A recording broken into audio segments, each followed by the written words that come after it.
बिस्मिल्लाहिर्रहमानिर्रहीम। अस्सलाम वालेकुम नाज़रीन, आप यूट्यूब चैनल देख रहे हैं। मैं इमरान खान हूँ। सबसे बड़ी खबर अब तक की यह है कि इमरान खान साहब की 9 मई के 8 मुकदमात में जमानत हो गई है सुप्रीम कोर्ट ऑफ पाकिस्तान से।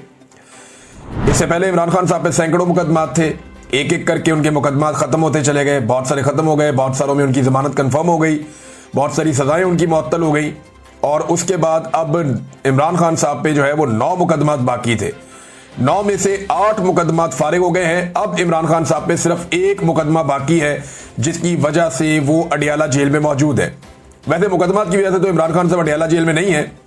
इमरान खान साहब को बेगुनाह जेल के अंदर रखा गया सिर्फ इसलिए कि पाकिस्तान की जो मिलिट्री एस्टेब्लिशमेंट है वो उन्हें अपना दुश्मन समझती है और वो ये चाहती है कि इमरान खान साहब माफी मांगे। जैसा कि फील्ड मार्शल के स्टेटमेंट में भी आपने देखा, डीजी ISPR के स्टेटमेंट में भी आपने देखा, हर दूसरे दिन टाउट्स आते हैं और वो ये कहते हैं कि सच्चे दिल से पाकिस्तान तहरीक इंसाफ माफी मांगे, वरना ये कर देंगे वो कर देंगे।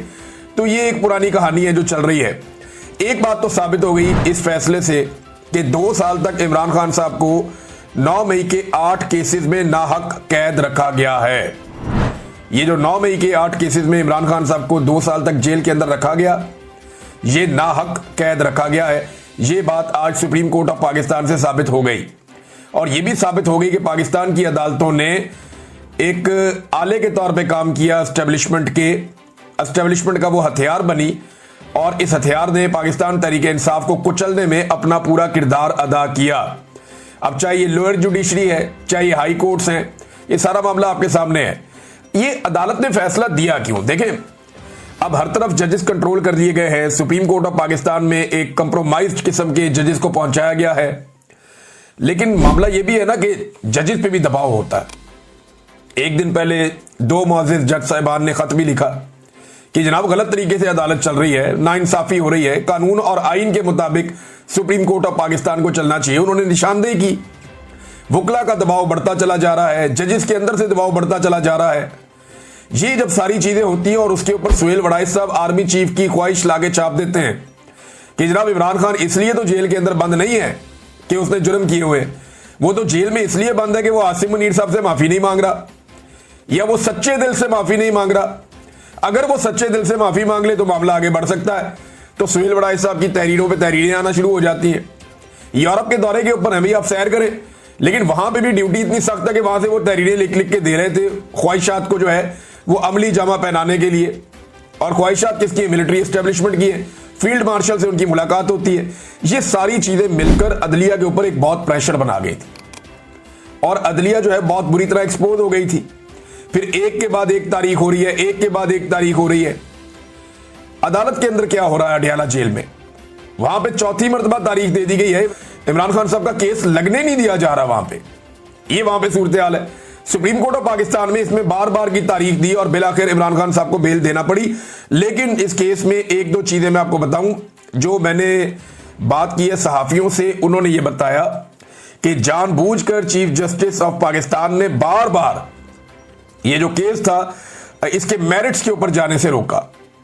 यानी केस के आपने मेरिट्स देखने होते हैं ना कि भाई ये गवाही सच्ची है या झूठी है। तो सुप्रीम कोर्ट ऑफ पाकिस्तान ने मेरिट्स के ऊपर जाने नहीं दिया वकला को। ऐसा लगता है सुप्रीम कोर्ट ऑफ पाकिस्तान नहीं चाहती थी कि पंजाब हुकूमत या पाकिस्तान की एस्टेब्लिशमेंट या जो अदलिया है, लाहौर हाई कोर्ट हो गई, या जो दहशतगर्दी की अदालतें हैं, उनके सारे जजेस एक साथ मुतनाज़े हो जाएं, क्योंकि उन्होंने नाइंसाफी पर मबनी फैसले दिए हैं। वो पुलिस वाला टेबल के नीचे घुस गया, सोफे के नीचे घुस गया, पुलिस वाला पर्दे के पीछे छुप गया, वो इतनी दूर से 4-4, 5-5 बैरियर क्रॉस करके सारी सिक्योरिटी में से गुजरता हुआ सलमानी टोपी पहन के वो इमरान खान साहब के सामने पहुंच गया। भाई इस तरह की गवाहियों के ऊपर कौन खड़ा होता है?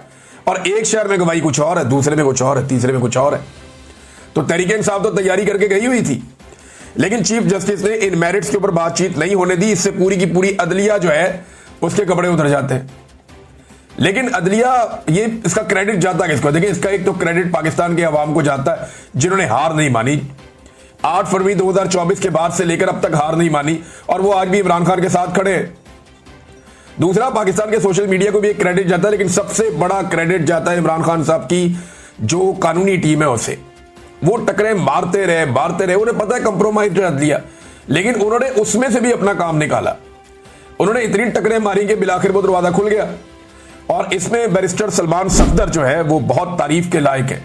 इमरान खान साहब की जो पूरी वकला की टीम है वो सभी मुबारकबाद के लायक हैं। बैरिस्टर सलमान सफदर साहब हैं, सलमान अकरम राजा साहब हैं, इन लोगों ने बड़ा अच्छा काम किया। लेकिन जो एक प्रोफेशनली मैंने देखा कि जिस वकील ने बहुत अच्छी हैंडलिंग की तमाम मामलात की और मुकदमात की, वो बैरिस्टर सलमान सफदर है।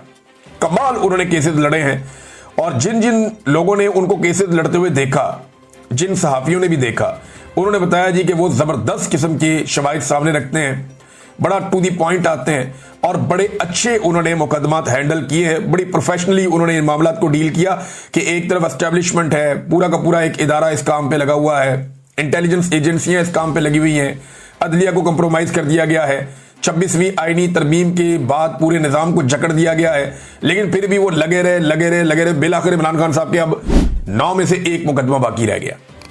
अब सिर्फ एक ऐसा मुकदमा है जिसमें इमरान खान साहब को जेल में रखा हुआ है। इस मुकदमे में जाने से पहले मैं आपको बताऊं कि लोगों ने बड़ा जश्न मनाया, वकला ने बड़ी खुशियां मनाई हैं। कई जगहों पे वकला जो है मिठाइयां बांट रहे हैं, बार काउंसिल्स के अंदर लोग खुश हो रहे हैं, नौजवान खुश हो रहे हैं। तो एक सोशल मीडिया पे हर जगह पे एक सेलिब्रेशन है, लोग इसके ऊपर जश्न मना रहे हैं कि इमरान खान साहब के 9 मई वाला बयानिया भी जो है वो उलट गया। वहां पर भी उनकी अब जमानत हो गई है इमरान खान साहब की। नून लीग बड़ी अजीबोगरीब सूरत हाल में, उसे समझ नहीं आ रही इन जजों को गालियां देनी है या नहीं देनी, क्योंकि ये वही जजेस हैं जिन्होंने हर तरह की सहूलतकारी इस निजाम के लिए की है। ये वही जजेस हैं जिन्होंने वो सारे काम किए हैं जो एस्टेब्लिशमेंट ने और नून लीग ने उनसे गंदे काम करवाए हैं। ये सारे वो जजेस हैं जिन्होंने मिलिट्री कोर्ट्स जैसे एक घटिया काम को भी इन्होंने जवाब फराहम कर दिया और उसके हक में फैसला दे दिया। अब जब सुबह जज तब्दील हुए ना, तो उसमें यह पूछा गया इमरान खान साहब की फैमिली से कि जनाब आपको कोई एतराज है? उन्होंने कहा कोई एतराज नहीं है, जो भी जज है हमें इंसाफ दो। सिर्फ अच्छा किया उन्होंने, वरना कई जर्नलिस्ट और बाकी लोग ये कह रहे थे कि जनाब अतरबुल्ला साहब को लाना चाहिए था या शहजाद साहब को लाना चाहिए था, जो दीगर जज है, जो न्यूट्रल जजेज हैं, उनको लेकर आना चाहिए था। ये जो जज लाए गए हैं रिजवी साहब, इनके बारे में कहा गया कि जनाब ये मिलिट्री कोर्ट्स के हक में इन्होंने फैसला दिया हुआ है, ये बहुत गलत हो जाएगा। लेकिन ये पाकिस्तान तहरीक इंसाफ और इमरान खान साहब की फैमिली ने बड़ा दिल किया, उन्होंने कहा जो मर्जी जज आ जाए हमें इंसाफ दें। अब कई केसेस ऐसे होते हैं जिनमें जज के लिए भी रास्ता कोई नहीं बचता, तो बिलाखिर इमरान खान साहब की जमानतें हो गई। नून लीग की सूरत हाल अजीब है, जजों को गालियां देनी है नहीं देनी वो इस मखमसे में।